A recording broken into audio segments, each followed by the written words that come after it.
ఈ వయసు ఎలాంటిదంటే ప్రతిదాన్ని వికట స్వభావంతో ప్రశ్నించే వయసు ఇది. అది చేయకూడదురా అంటే వాడు అంటాడు, ఎందుకు చేయకూడదు అన్నాడు.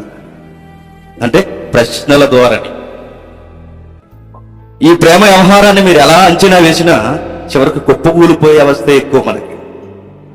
శరీరంలో కోరికలు ఉరకలేస్తున్నాయంటే దాని అర్థం ఏంటో తెలుసా? పెళ్లి చేసుకోరా అబ్బాయి అని దాని అర్థం. అంతేగాని ఊరి మీద పడి తిరగమని కాదు. నీకు పెళ్లి వయసు వచ్చింది అని సిమ్టమ్స్ అవి. అది తెలియని యువజనాంగం కంటికి నచ్చిన ఒక ఆకారాన్ని ఊహించుకొని నా జీవితం ఈమె, నా జీవితం ఇతడే అనుకుని జీవిత పరమార్థం తెలిసేసరికి జరగాల్సిన అన్యాయం అంతా జరిగి ఉంది. లోకంలో ఎలా ఉంటుందంటే ఈ ప్రేమ స్టేజెస్ ఎలా ఉంటాయంటే ఫస్ట్ స్నేహం చేస్తారండి. ఆ స్నేహం ముదిరేసరికి ఆ స్నేహంలో వారికి తెలియకుండానే సెక్సువల్ లైఫ్ అలవాటు పడతారు. Human psychology. ఆ సెక్సువల్ లైఫ్, ఆ శృంగార అనుభవానికి ఎప్పుడైతే వెళ్ళిపోయిందో యువత, వివాహం అనే దాన్ని లాస్ట్ స్టేజ్ లో పెడతారు. ఆ వివాహం అనే సమయానికి వెళ్ళేసరికి వారి మీద వారికి విరక్తి పుట్టేస్తుంది. మొట్టమొదటి స్నేహం అన్నారు, తర్వాత ఈ శృంగార భంగిమలతో జీవితాన్ని కొనసాగించారు. ఆ తర్వాత వివాహం అనే దానికి ప్రాధాన్యతనిచ్చారు లాస్ట్ 3వ స్టేజ్ లో. ఇంకేముంది, ఆ వివాహ సమయానికి వచ్చేసరికి ఎవరో ఒకరు బ్రేకప్ అవుతారు. ఆ ఖచ్చితంగా మరొక అమాయకుడు ఎవడో ఒకరు దొరుకుతారు, వాడిని చేసుకుంటారు. అటు పోలేక ఇటు పోలేక, వాడిని మర్చిపోలేక, ఇది చేయలేక, ఇది అనుభవించలేక సంసార జీవితంలో ఉక్కిరి బిక్కిరి అయిపోయి 3 నెలలు తిరిగేసరికి పేనకు ఊరేసుకోవడమో, రైలు పట్టాల మీద పడుకోవడమో ఏదో చేసేస్తారు. ఎందుకంటే అడ్జస్ట్ అవుతుంది మైండ్. అందుకే ఓపెన్గా చెప్పాలి, పెళ్లిలో ఇష్టమైతే ఇష్టం, ఏదంటే చేసుకోని అంతే. డైరెక్ట్గా ఉండాలి ఆ విషయంలో. రెండు విషయాల్లో పక్కా నేను పదే చెబుతుంటాను.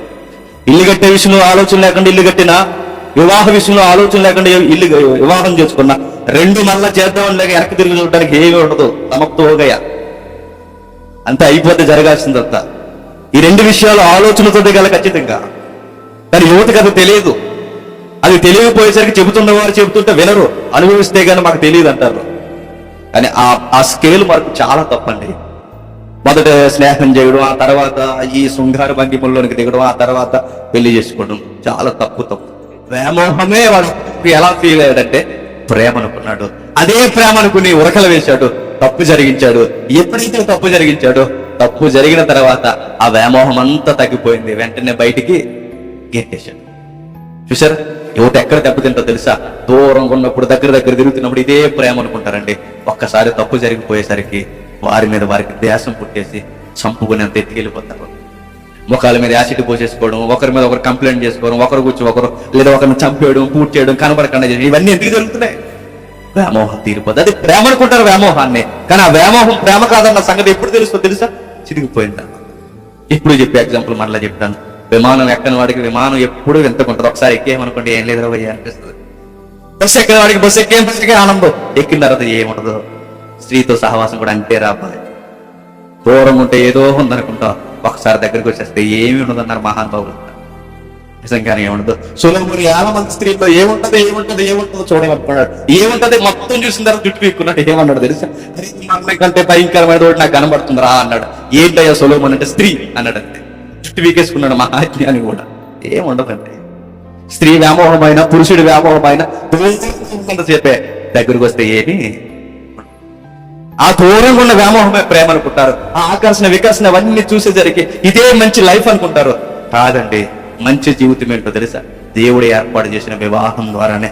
పెళ్లి చేసుకున్న తర్వాత లవ్ చేయి, పెళ్లి చేసుకున్నాక చెప్పకూడదు ఐ లవ్ యూ, చెప్పకూడదని ఎవరని చెప్పారా? అప్పుడు చెప్పు, ఉదయం నుంచి సాయంత్రం వరకు చెప్పు, లేచిన వెంటనే చెప్పు అమ్మాయి అని, పడుకునేది ఇప్పుడు చెప్పు, మధ్యలో చెప్పు, వాగించి చంపేయక వెనకన్నా ఉంటుందా?